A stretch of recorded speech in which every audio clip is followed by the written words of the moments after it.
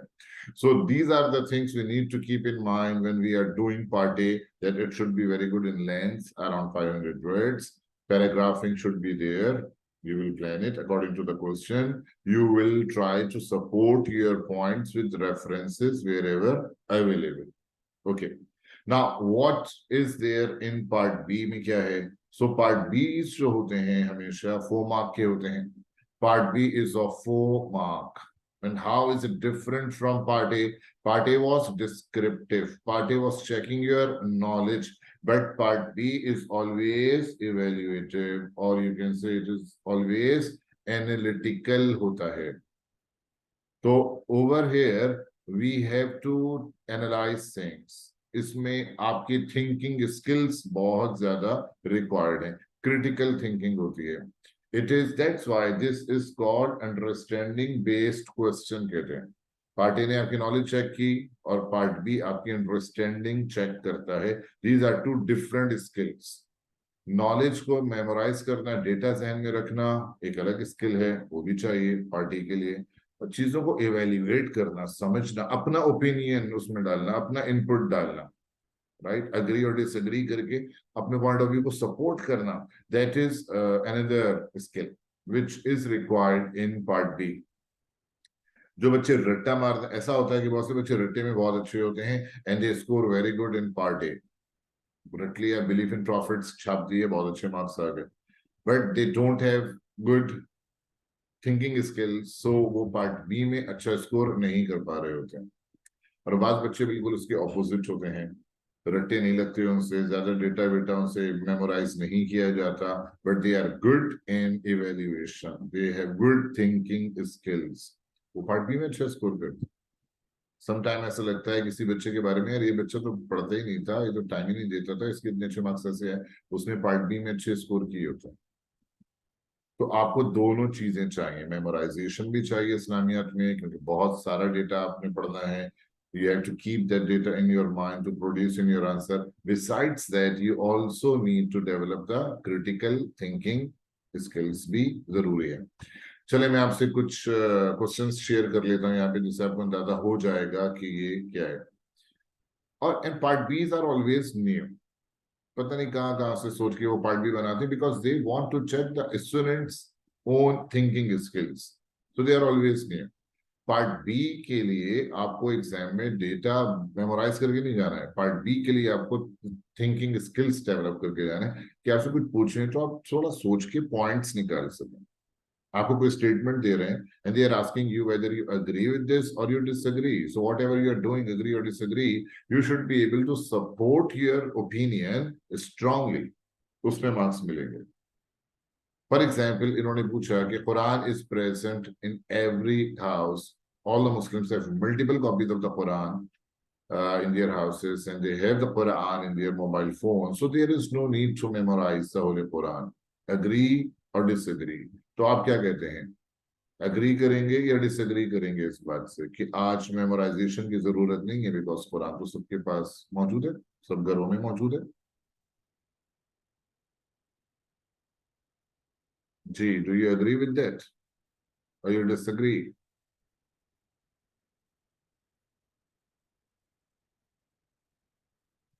क्यों हानिया डिसएग्री क्यों कर रही हैं? अब देखें, आप अग्री भी कर सकते हो, डिसएग्री भी कर सकते हो, आप सारे डिसएग्री कर रहे हैं इस बात से, लेकिन आपको मार्क इसमें नहीं मिलेगा। मार्क इसमें मिलेगा पॉइंट्स। क्यों कहा आपने? आप बोल टाइप ना करें ना, वैसे ही अनम्यूट करके बात कर सकते हैं उससे। क्यों डिसएग्री कर रही हैं हमरा? Why people should memorize the Holy Quran?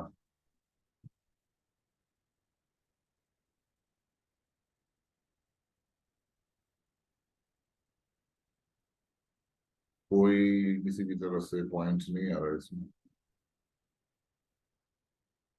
Question मेरा ये था कि आपने डिसएग्री किया इस बात से कि Quran should not be memorized today because Quran copies are easily available. तो कुरान याद नहीं करना चाहिए, मेमोराइजेशन की जरूरत नहीं है। आपने इस बात से डिसएग्री किया। क्यों डिसएग्री किया? रीजन पूछ रहा हूँ। Because you will get Um, marks on the reason. because सिर्फ the अग्री डिसएग्री Hafiz पे तो कोई भी Quran मार्क्स नहीं are मिलेगा आपको। the मार्क्स Hafiz मिलेंगे Quran how strongly you support your point of view, इसके ऊपर the Hafiz आपको Quran पूछना are the होगा, ones पॉइंट्स that will निकालने होंगे। बहुत से पॉइंट्स help. निकाल सकते हैं ना। अब देखो ये पार्ट बी चैलेंजिंग हो जाता है बच्चों के लिए कि क्या लिखें।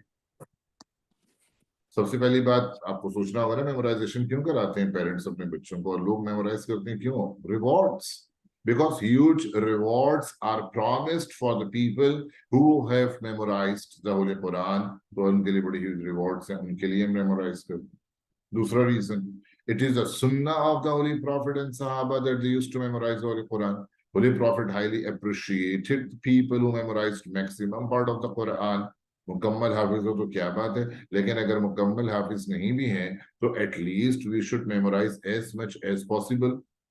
लास्ट से पारा याद कर लें, सूरह यासीन, सूरह मुल्क, सूरह वाक़या पढ़ी जाती हैं, उन्हें याद कर लें, राइट? तो हमें क्या ये सुनना है सहाबा की और प्रॉफिट की कि दे मेमोराइज कुरान। उसके अलावा आप ये कह सकते हैं कि अगर मेमोराइजर्स नहीं होंगे तो तरावी कौन पढ़ाएगा? तरावी का इंस्टीट्यूशन तो खत्म ही हो जाएगा क्योंकि वो तो हाफिज ही लीड करते हैं। फिर मेमोराइजेशन इसलिए जरूरी है कि when we will memorise the Quran we can easily give the references. Being a hafiz मुझे इस्लामियत पढ़ाने में बड़ा बेनिफिट होता है कि I refer to the ayat very easily, and अरबी में भी सुना देता हूँ। हाफिज बच्चे क्लास में होते हैं तो दे एंजॉय इट कि हाँ इस आयत में इस जगह है और इसका ये मतलब है, इस तरह रिलेटेड टॉपिक से। सो आपको मेमोराइजेशन का ये फायदा होता है कि you can easily refer to the ayat of the Quran. You can also से सबसे मेन रीजन है मेमोराइजेशन का वो ये कि Allah protects the holy Quran from corruption through memorisers. Memorisers के थ्रू कुरान को क्या प्रोटेक्शन होता है? दुनिया से आप गायब कर दें सारी soft copies and hard copies of the holy Quran, कुछ भी नहीं होने वाला है कुरान को, बिकॉज कुरान हमारे सीनों में महफूज है। Millions of people are there around the world जो कंप्लीट हाफिज हैं होली कुरान के। इस तरह से आप पॉइंट्स निकाल के लिखेंगे। सो इस तरह के बहुत सारे क्वेश्चंस होते हैं जो बिल्कुल नहीं होते। एक मरतबा इन्होंने ये पूछा कि that Quran was revealed on a person who could not read and right, what is the significance behind it? मतलब क्या सिग्निफिकेंस है इसकी कि अल्लाह ताला ने कुरान ऐसे बंदे पे नाजिल किया जो उम्मी था, जिनको लिखना पढ़ना नहीं आता था। Can you suggest any reason for that?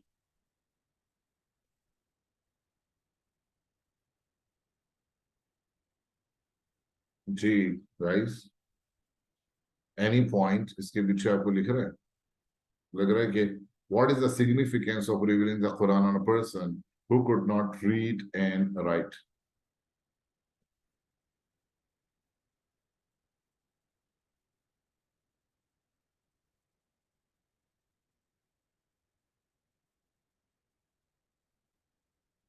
हमरा आपने क्या लिखा है, कुछ समझ नहीं आ रहा है। आप लोग ऐसे ही कह देना, माइक खोल के मुझे बता दें क्या बोलना चाह रहे हैं। That's because if Prophet sallallahu alaihi wasallam would know how to read and write, they would say that he wrote it by himself. चलें खैर, मैं ही बता देता हूँ आपको। देखिए इसकी जो सिग्निफिकेंस है वो, उसकी सिग्निफिकेंस के अंदर ये अब ये बात आ जाती है कि जो कुरान ने खुद रीजन दिया है इसका कि that Muhammad you are not a reader, you are not a writer, otherwise Meccans could be in doubt about the holy Quran.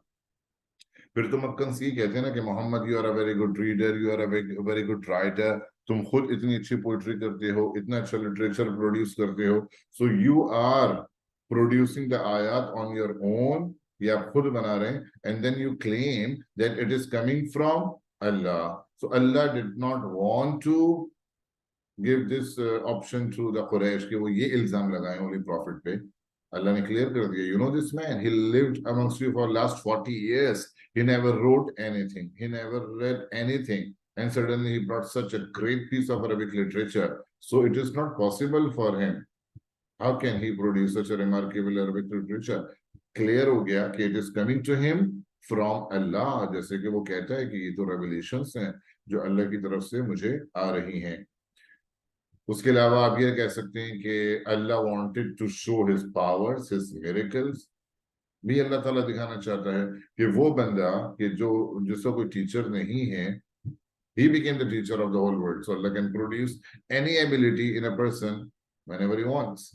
तो इसमें अल्लाह का मिरेकल भी है, और भी बहुत से रीजंस हो सकते हैं। तो मैं सिर्फ आपको समझाना ये चाह रहा हूं कि दैट हमें पार्ट बी के अंदर क्या करना होता है कि सोचना पड़ता है, क्रिटिकल थिंकिंग चाहिए। जब तक आप सोच के कुछ पॉइंट्स निकालने की प्रैक्टिस नहीं होगी, पार्ट बी में फंस जाएंगे, and most of the students find it difficult to attempt part B, उसको करने में उन्हें प्रॉब्लम होती है। एक और बात पार्ट बी के अंदर जो बहुत ज्यादा जरूरी है वो ये कि आपका जो लैंग्वेज स्टाइल है that should be argumentative, it should not be descriptive. English वही लैंग्वेज में आपको करवाई जाती है descriptive writing and argumentative writing, so part B में चाहिए argumentative writing, because you agree with something, why strongly उसके साथ आपको आर्ग्यूमेंट करना है, यू डिसएग्री विथ समथिंग तो स्ट्रांगली आपने उस बात को रिजेक्ट करना है। सो आपको पार्ट बी में लाइक एन एडवोकेट बन के बड़ा स्ट्रांगली अपने ओपिनियन को सपोर्ट करना होता है। So you need strong language in part B में, थोड़ी सी लैंग्वेज भी स्ट्रांग चाहिए, आर्ग्यूमेंटेटिव चाहिए। Okay, in part B length does not matter, because you cannot impress your examiner with the length of your answer in part B। आप पूरा page भर दो, लेकिन अगर उसमें रीजनिंग नहीं है, अगर उसके अंदर इवेल्युएशन नहीं है, you will not get marks. और अगर आपने हाफ पेज लिखा है ओनली 100 वर्ड्स, जैसे मैंने यहाँ पे कहा 100 150 हाफ पेज अगर आपने लिखा बट उसमें अच्छी रीजनिंग हुई हुई है, you will get full marks, you नहीं गेट फुल मार्क्स, राइट। इसी तरीके से पार्ट बी के अंदर एक तो लेंथ मैंने बताया, पैराग्राफ्स की भी कोई जरूरत रिक्वायरमेंट नहीं है पार्ट बी में, इतना सा तो आंसर होता है हाफ पेज का, तो paragraphing not required. Part B में references are not expected even, वो नहीं डिमांड करते कि आप references even in part B. मैं आपको इसका लेवल डिस्क्रिप्टर दिखाता हूँ जिसके अंदर आप देखेंगे कि उन्होंने इवन पार्ट बी के अंदर भी रिक्वायर नहीं किया है।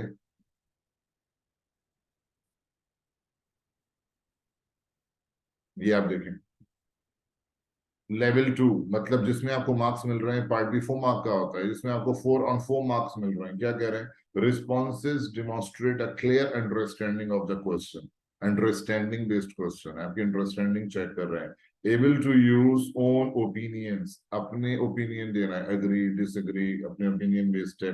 to engage with the question and present reasoning that demonstrate understanding.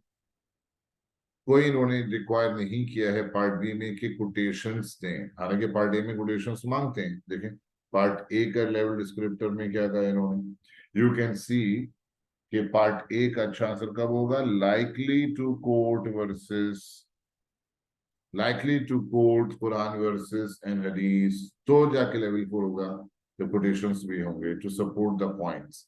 But in part B का जो लेवल 4 है उसमें इन्होंने कोटेशंस को डिमांड नहीं किया है। आपके सारा फोकस आपके अंडरस्टैंडिंग के ऊपर होता है, क्योंकि जब मैं कहता हूं ना the holy Quran says this, the holy profit said this, तो ये मेरी नॉलेज है जो मैं दिखा रहा हूं, मुझे पार्ट बी में नॉलेज नहीं दिखानी है। पार्ट बी में I have to show my understanding को मुझे शो करना है, तो दैट इज द डिफरेंस। तो पार्ट बी के अंदर हमें इस चीज की भी जरूरत नहीं होती कि हम रेफरेंसेस दें। चले आगे बढ़ते हैं। उसके बाद ये तो बात हो गई part A and part B, आपको समझ आया। वन मोर थिंग, देखिए इस्लामियात में पॉइंट बेस्ड चेकिंग नहीं है।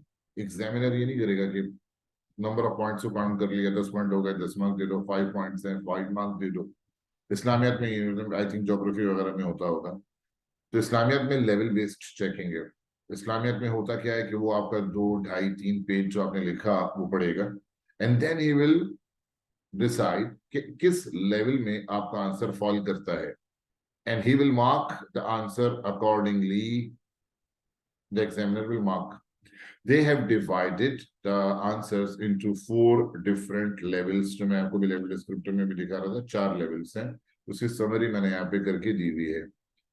ये जो होता है एक्सीलेंट, इसको ही कहते हैं लेवल 4।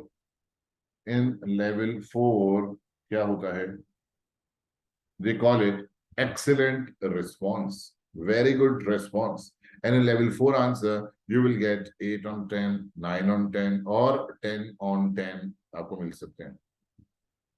और आप ये भी क्या सोच रहे होंगे कि भाई लेवल जब सेम है तो फिर मार्क्स में वेरिएशन क्यों है। उसकी वजह ये कि some time in the same level quality of the answer is different. For example, two candidates wrote about the event of the Battle of Badr, and both wrote it so well, very comprehensive, highly accurate. But there is a difference in their answer. One of the candidates supported his points with the references from the Holy Quran. Where he talked about angels, he mentioned the ayat from Surah Anfal. Remember when you implored for the assistance of your Lord, and he replied, I will assist you with the 1,000 of angels, ranks on ranks. Verse laya. And when he talked about rain, so he mentioned the ayat of Surah Anfal,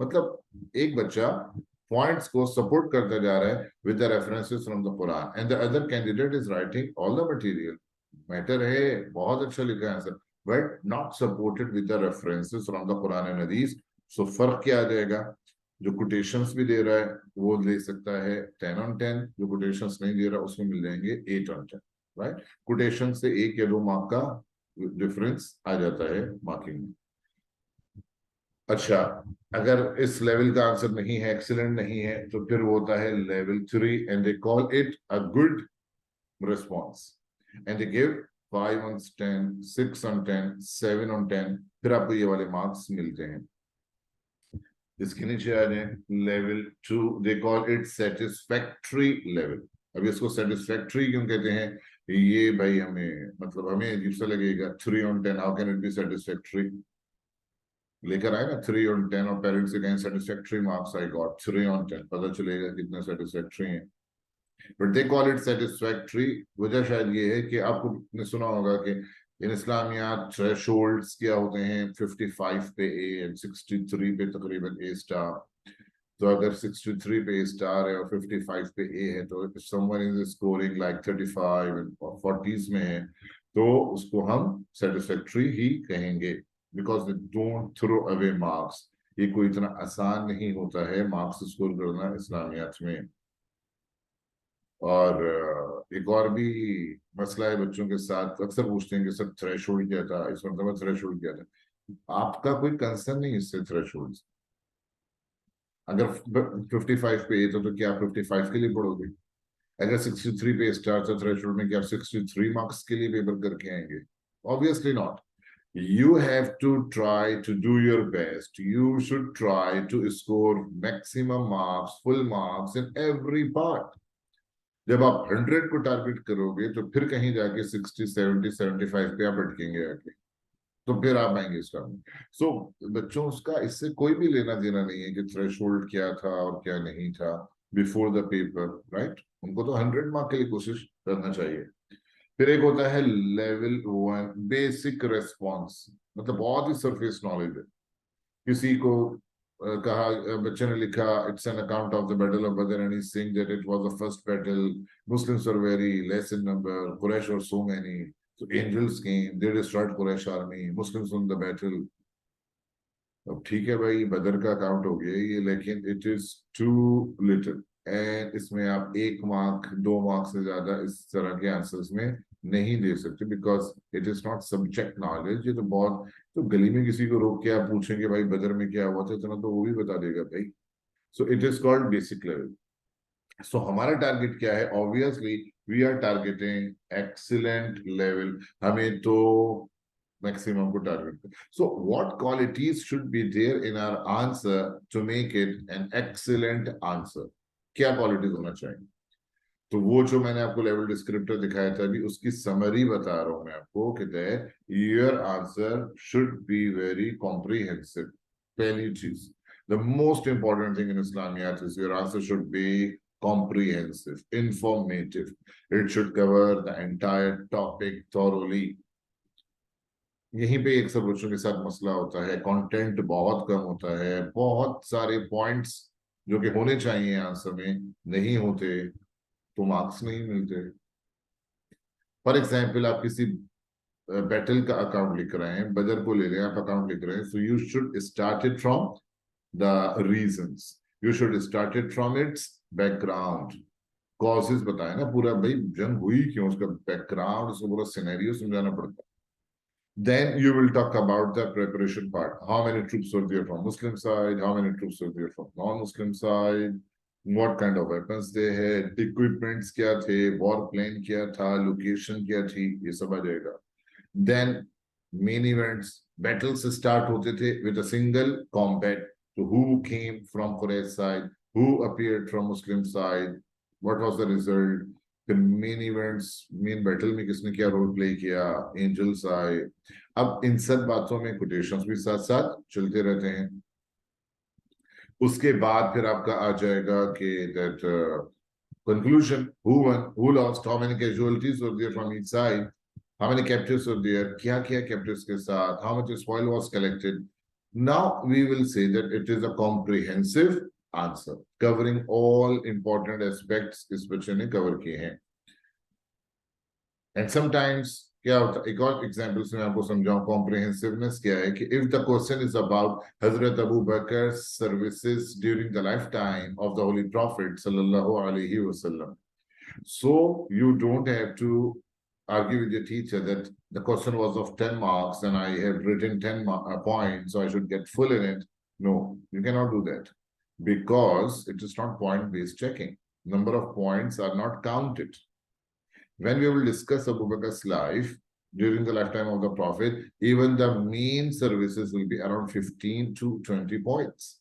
You have mentioned only 10. So it means you have missed a lot. हो सकता है you did not write that Hazrat Abu Bakr was the first person who confirmed the incident of Miraj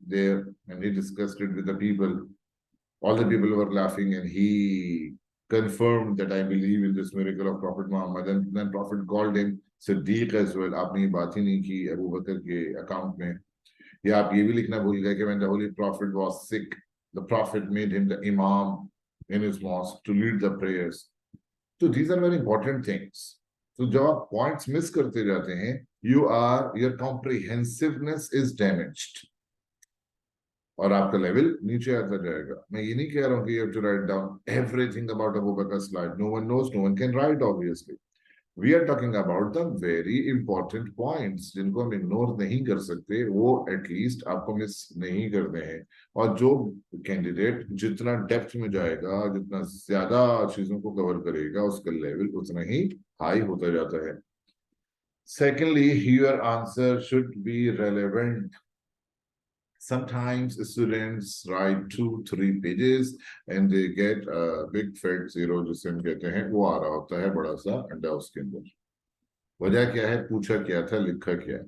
मैं आपसे एक सवाल पूछता हूँ, आप मुझे बताइए किस पे लिखेंगे। क्वेश्चन आया, give a biographical account of any 2 of the 10 blessed companions who did not become caliph।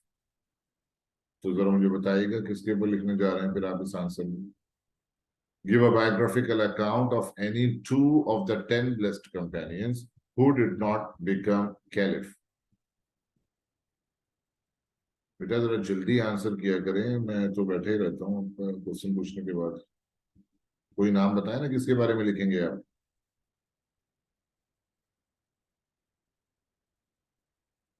ना आप वैसे बोल रहे हो स्पीकर पे।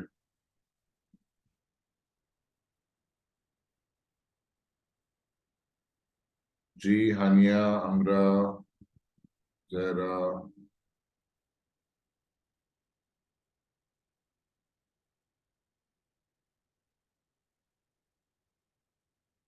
कोई रिस्पॉन्स नहीं।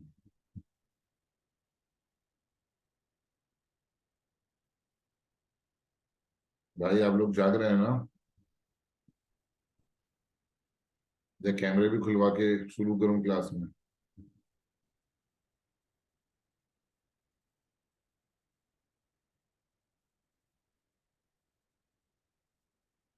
तलहा बिन उबैदुल्लाह, गुड। हानिया, तलहा बिन उबैदुल्लाह सही होगा आपका आंसर। और किस पे लिखेंगे?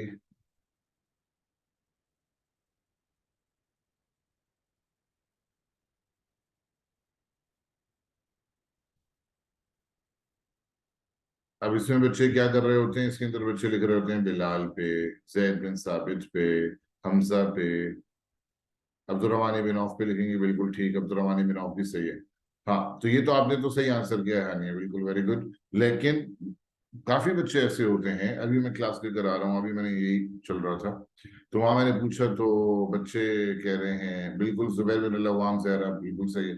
लेकिन many of the students Bilal और हमजा और जनाब इस तरह की पर्सनैलिटीज लिखते हैं who were not there in 10 best companions। तो आप 2-3 पेज भर दो लेकिन जीरो ही मिलेगा, because they are not from the 10 best companions। and some of the candidates write about Abu Bakr Umar in it। भाई लिखा है सवाल में who did not become caliph। so आप उसमें वो नहीं कर सकते, कैलिफ पे भी नहीं लिख सकते। तो आप लिख सकते हैं 6 पर्सनैलिटीज पे। 4 के नाम तो मुझे छठ पे नजर आ गए हैं, तलहा, जुबैर, अब्दुर्रहमान इबिन औफ, सईद बिन जैद भी सही है। 2 अभी भी रह गए, अबू उबैदा बिन जर्राह पे भी लिख सकते हैं, और अब्दुर्रहमान ने, सॉरी आपने कौन सा नहीं लिखा, आपने साद किसी ने नहीं लिखा, और साद बिन अबी वक्कास पे लिख सकते हैं। मतलब last 6 of the 10 best companions में से चूज करें, तो ये होता है रेलेवेंट इररेलेवेंट का। एक बार क्वेश्चन आया कि give an account of the events relating to migration to Abyssinia. Give an account of the events relating to migration to Abyssinia. आप बताएं किस पे क्या लिखेंगे आप। Events relating to migration to Abyssinia. अब बहुत सारे बच्चों ने उसमें क्या लिखा, परसिक्यूशंस, डिफिकल्टीज। हालांकि सवाल ये नहीं है, उन वो पता नहीं कहां से परसेप्शन आ रहा है उनके माइंड में कि हमें events leading up to migration to Abyssinia लिखना है। नहीं, give an account of the events relating to migration to Abyssinia, you have to write down the events related to migration to Abyssinia. Migration लिखना है, ना कि उसका background इसमें लिखना है, परसिक्यूशंस को डिटेल में लिखना है, राइट। तो ये हो जाता है। बाद बच्चे तो माशाल्लाह से दिया हुआ होता है माइग्रेशन टू अबिसिनिया और इस आंसर में लिखा होता है पूरा माइग्रेशन टू मदीना, जीरो ही मिलेगा। पूछ क्या रहे हैं आप, लिख क्या रहे हो। तो ये चीज होती है relevant. Be careful when you are going to attempt that question, read it carefully, underline the keywords और circle them, plan what is relevant, what is relevant, what is the range. Sometime range दी होती है, He gave an account of the difficulty suffered by the Prophet after his announcement of the call it safa, like public announcement of his prophethood till the death of Abu Talib. तो इसके बीच बीच में रहना है, ना उससे पहले का कुछ लिखना है ना उसके बाद के प्रॉब्लम्स का लिखना है, वो रेलेवेंट होगा. इट्स वेरी इंपॉर्टेंट देर हमें रेलेवेंट लिखना होता है. और फिर उसके बाद accuracy is also very important. Sometimes students right a lot but जगह जगह इनएक्यूरेट होता है उनका कंटेंट. कोई बच्चा बदर में लिख रहा है कि the commander of the Quraysh army was killed in this battle by two young Ansari brothers Sahl and Suhail. दोबारा बोल रहा हूं, जरा और से सुने.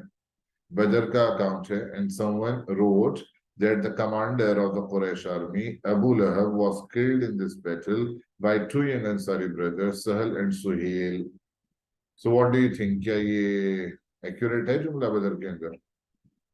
या इसमें कोई error आपको दिखा? If it is inaccurate, so why do you say that it is inaccurate?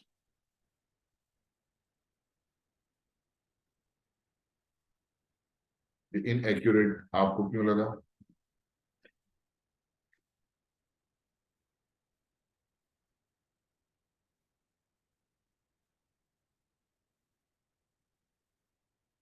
यार आप रिस्पॉन्स बहुत ही कम दे रहे हो भाई.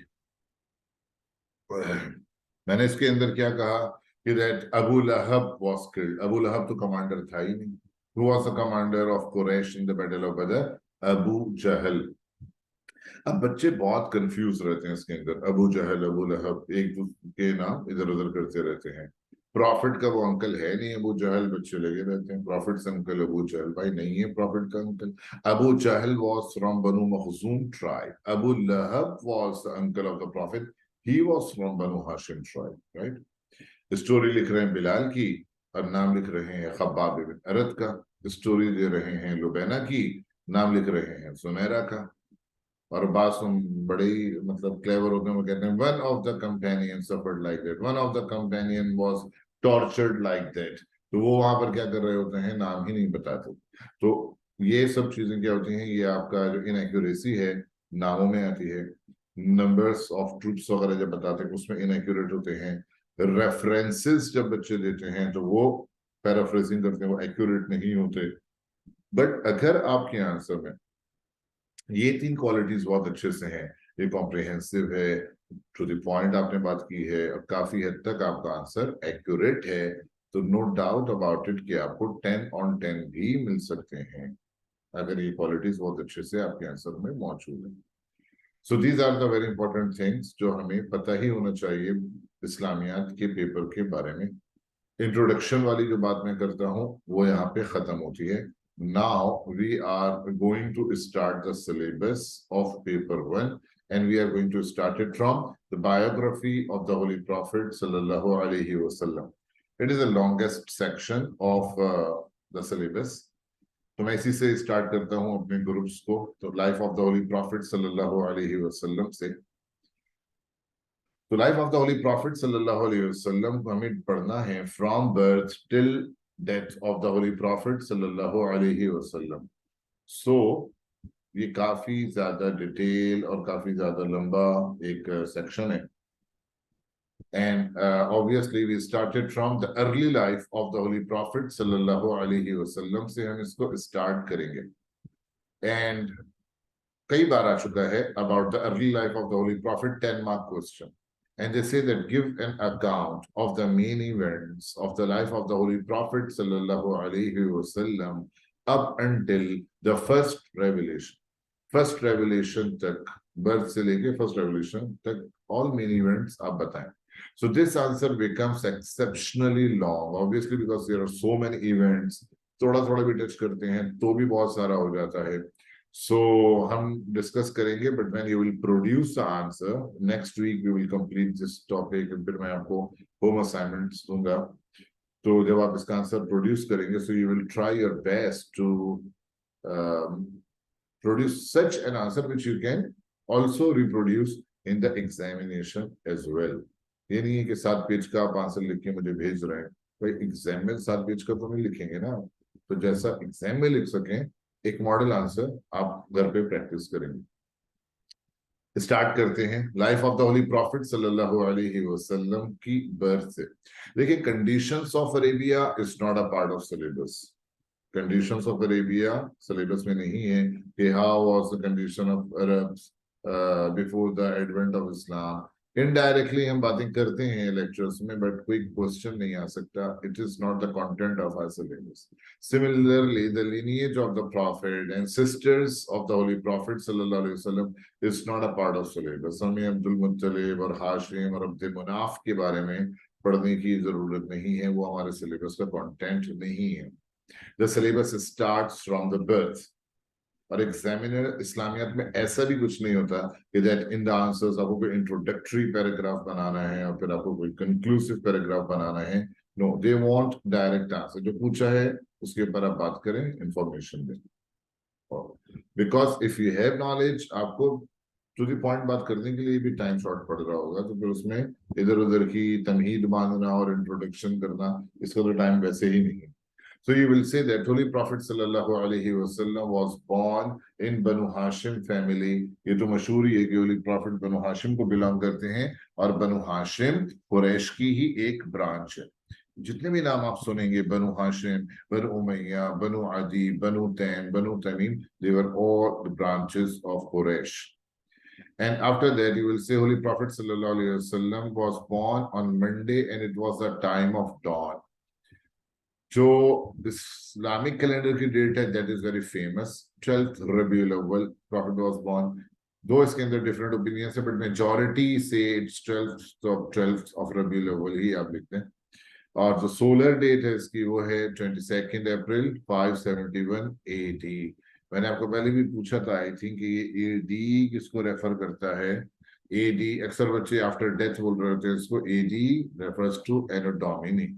एनो domini means the year of lord. Hazrat Isa अलैहिस्सलाम वाला साल। क्रिश्चियंस इसको कहते हैं anno domini, year of lord, but we don't believe in Jesus as lord or a part of Lord. वो खुदा नहीं है। सो मुस्लिम स्कॉलर्स अवॉइड करते हैं AD को, और वो उसकी जगह यूज करना चाहते हैं या लाइक करते हैं CE। एंड CE का मतलब होता है Christian era. It is the same thing, but just to avoid anno domini वो ये CE लिखते हैं। Some of the miracles are related with the birth of the Holy Prophet sallallahu alaihi wasallam. Though these riwayat are not very authentic, but they are present in many of the biographical account of the Prophet. So कुछ मैं आपसे share कर रहा हूँ। Like एक तो आपको slide पे दिख रहा है कि when Holy Prophet sallallahu alaihi wasallam was born, so 14 galleries of Kisra's palace broke down. Who was Kisra? Kisra किसको कहते हैं? Persian emperor. Whoever was the emperor of Persia, he was known as Kisra. ये नाम नहीं है, ये title है। जो भी बनेगा, अरेबियन पेनिनसुला दो great powers empires के बीच में था। In the east of the peninsula of Arabia, there was Persian Empire, and Persian Empire का जो हेड है उसे किसरा कहा जाता था, and Byzantine Empire का जो हेड है, he was known as Caesar. कैसर कहते हैं उर्दू और अरबिक में, उसे सीजर कहा जाता है, ये टाइटल। सिमिलरली आपको मालूम है the king of Egypt was known as pharaoh, the king of Abyssinia was known as negus Najashi, right. तो ये टाइटल्स होते हैं, ना कि नाम होते हैं। तो किसरा के पैलेस की 14 गैलरीज गिर गई, ये रिवायत है। They were fire worshippers, so their sacred fire, which was there since a long time, it got extinguished on the same day the Prophet was born. This report has been reported, and यूं भी रिवायत मौजूद है कि when the Holy Prophet sallallahu alaihi wasallam was born, the women who were there with Hazrat Amina, they noticed that the celestial bodies, the stars and the moon, came very close to the planet, and after a while they went back. तो हो सकता है, Holi prophet सल्लल्लाहु अलैहि वसल्लम's life was full of miracles, और हम जानते हैं कि each and everything in this world, even वो non living beings ही क्यों ना हो और even animals हो, they believed in his prophethood. से बहुत सारे एविडेंसेस मौजूद हैं। होली प्रॉफिट की हदीस ऑथेंटिक मौजूद है कि मैं तुम्हें वो पत्थर आज भी दिखा सकता हूँ इन द वैली ऑफ मक्का जो मुझे सलाम करता था जब भी मैं उस वैली से गुजरता था, नबूवत से पहले वो मुझे सलाम करता था। तो हो सकता है to welcome the holy prophet, all these objects came very close to the planet and after greeting him, welcoming him in this world, went back. अच्छा, मैंने यहाँ लिखा नहीं है, but you will add one more thing कि holy prophet सल्लल्लाहु अलैहि वसल्लम का नाम क्या था?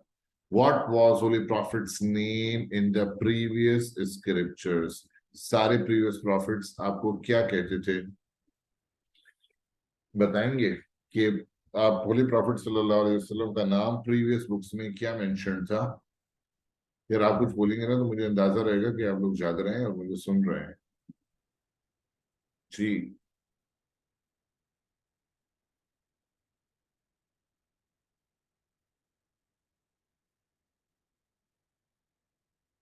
what was Holy Prophet's name in the previous scriptures?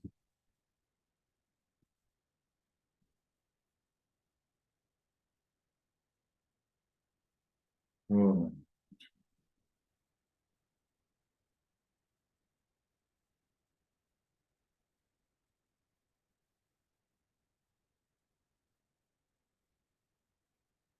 Holy Prophet sallallahu alaihi wasallam was called Ahmad. Holy Prophet sallallahu alaihi wasallam को सारे अंबिया Ahmad कहते थे. And they used to inform their nations that after all the prophets, this chain of prophethood will come to an end. ये एक जगह के खत्म हो जाएगी and वो जो नबी आखिर में आएगा उसका नाम होगा Ahmad. And this word Ahmad is mentioned in the Holy Quran in only one place, and that is chapter number 61, verse number 6. It is Surah As-Saf.